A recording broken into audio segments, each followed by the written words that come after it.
Recording Siddhant గారు record చేస్తారా? రండి, పైకి రండి సార్, పైకి రండి.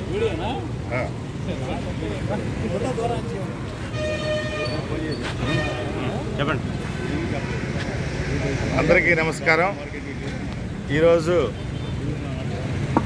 21వ తేదీ పండిట్ గానాల రామ్మూర్తి గారి జయంతి సందర్భంగా వారి విగ్రహం దగ్గర ఈ విగ్రహ కమిటీ వారు ఏర్పాటు చేసినటువంటి కార్యక్రమంలో భాగస్వాములైనటువంటి ప్రతి ఒక్కరికి, అదేవిధంగా రాష్ట్ర వ్యాప్తంగా ఈరోజు పండిట్ గానాల రామ్మూర్తి గారి జయంతి మహోత్సవాలని అద్భుతంగా నిర్వహిస్తున్నటువంటి రాష్ట్ర విశ్వబ్రాహ్మణ ప్రజలందరికీ కూడా రాష్ట్ర విశ్వబ్రాహ్మణ సంఘం తరఫున కృతజ్ఞతాభినందనాలు తెలియజేస్తా ఉన్నాను.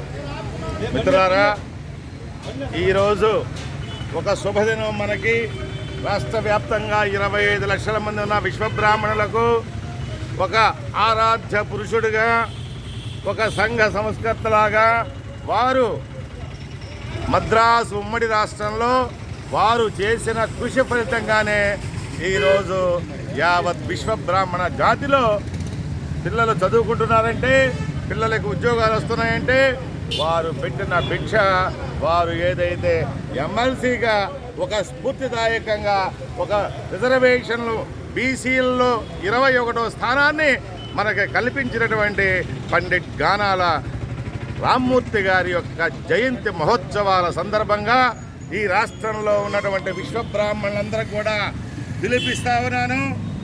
ఒక గత 2016 నుంచి కూడా Andhra Pradesh Vishwabrahmana Vishwakarma joint action committee అయితేనేమి, గత సంవత్సరాల కాలంగా ఆంధ్రప్రదేశ్ విశ్వబ్రాహ్మణ రాష్ట్ర సంఘం తరఫునైతేమి పెద్ద ఎత్తున మన కార్యాచరణలో రాష్ట్ర స్థాయి కార్యక్రమాలు కానివ్వండి, 60,000 మందితోటి శ్రీమద్ విరాట్ కోతులూరి వీరబ్రహ్మేంద్ర స్వామి వారి పాదాల చెంత మన యొక్క ఘోష ప్రభుత్వాలకి, రాజకీయ పార్టీలకి వినిపించినటువంటి దాంట్లో ఖచ్చితంగా ఏదైతే పండిట్ గానాల రామ్మూర్తి గారి వారి యొక్క దార్శనికత, వారి యొక్క దిక్సూచితనము, వారు ఇచ్చినటువంటి స్ఫూర్తి, మొట్టమొదటి ఎమ్మెల్సీగా వారు చేసినటువంటి పరిస్థితి ఉమ్మడి ఆంధ్ర రాష్ట్రంలో ఆనాడు తెలుగుదేశం పార్టీ తరఫున గౌరవనీయులు పెద్దలు నందమూరి తారక రామారావు గారు అయితేనేమి, చంద్రబాబు నాయుడు గారు అయితేనేమి మనకి రాజకీయంగా అవకాశాలు కల్పించి 175 కుర్చీల్లో 1-2 కుర్చీల్లో కూర్చునే అవకాశం కల్పించినటువంటి సందర్భాన్ని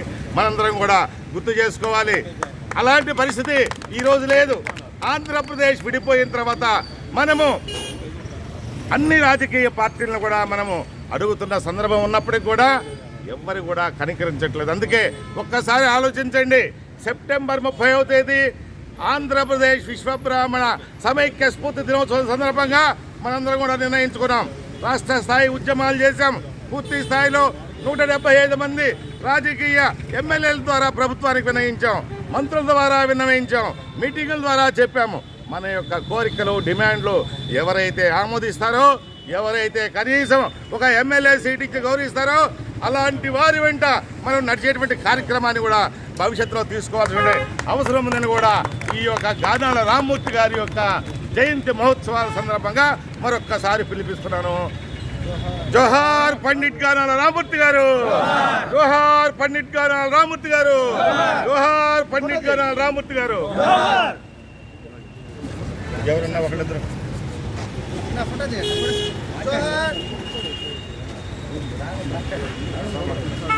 జోహార్ పండిట్ గానాల రామ్మూర్తి గారు, జోహార్ రావూరి భరద్వాజ గారు, జోహార్ రావూరి భరద్వాజ గారు, జోహార్ పండిట్ గానాల రామ్మూర్తి గారు.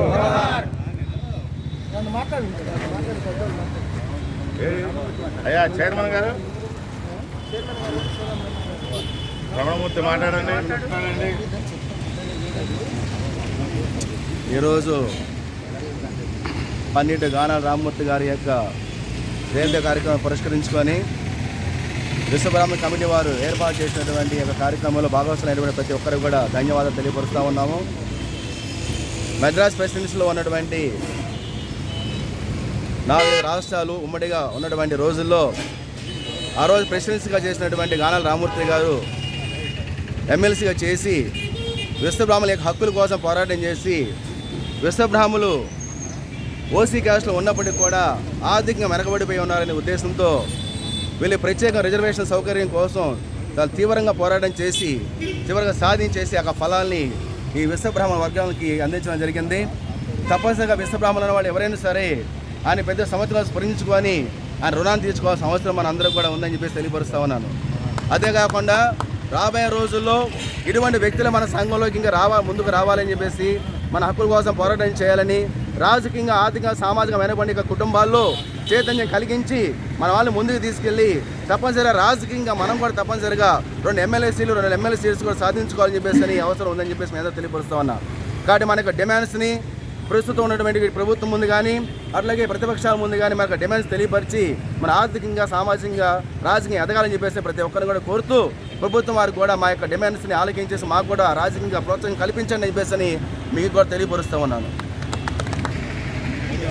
ఈరోజు బ్రహ్మశ్రీ గానాల రామూర్తి గారి యొక్క జయంతి సందర్భంగా ఈరోజు ఇచ్చేసినటువంటి మరి వారి యొక్క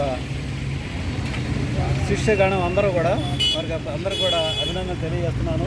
ముఖ్యంగా ఆనాటి ఉమ్మడి రాష్ట్రం మద్రాసు రాష్ట్రంలో గానాల రామూర్తి గారు ఎంతో కృషి చేసి మరి ఆయన మన బీసీలో చేర్చడం వలన మనకి ఈరోజు అందరికి కూడా బిడ్డ పెట్టినట్టుగా ఉంది. అలాగే ఆయన ఎమ్మెల్సీ అవ్వటం ఆయన స్ఫూర్తిగా తీసుకొని మరి మనకున్నటువంటి 25 లక్షల జనాభాకి మరి కనీసం మనకి ఎమ్మెల్సీ కూడా ఏ పార్టీ అయినా సరే మనకి ఇచ్చి వాళ్ళు మనం గౌరవించవలసిన ఆవశ్యకత ఉంది. ఇదంతా కూడా మనం ప్రతి పార్టీకి కూడా మనకు తెలియజేసి వీలైతే మన ప్రతి నియోజకవర్గంలో కూడా మన యొక్క ఉన్నటువంటి జనాభాను బట్టి ఇవ్వాలనేది మనం కోరటం కూడా చాలా సమంజసమైన విషయం. అలాగే ఈరోజు మనం ఇక్కడ ఏర్పాటు చేసుకున్నామంటే మరి మేము ఎంతో కృషి చేసి రామూర్తి గారి భరద్వాజ్ గారి విగ్రహాలు ఏర్పాటు చేయడానికి మాకు దాతల సహకారం ఎంతో ఉన్నది. వారందరూ కూడా దాతలందరూ కూడా ప్రత్యేకంగా కృతజ్ఞతలు తెలియజేస్తున్నాను. జోహార్ రామూర్తి గారు, జోహార్ రామూర్తి గారు, జోహార్ రామూర్తి గారు, జోహార్ రావురు భరద్వాజ్ గారు, జోహార్ రావురు భరద్వాజ్ గారు, జోహార్ రావురు భరద్వాజ్ గారు.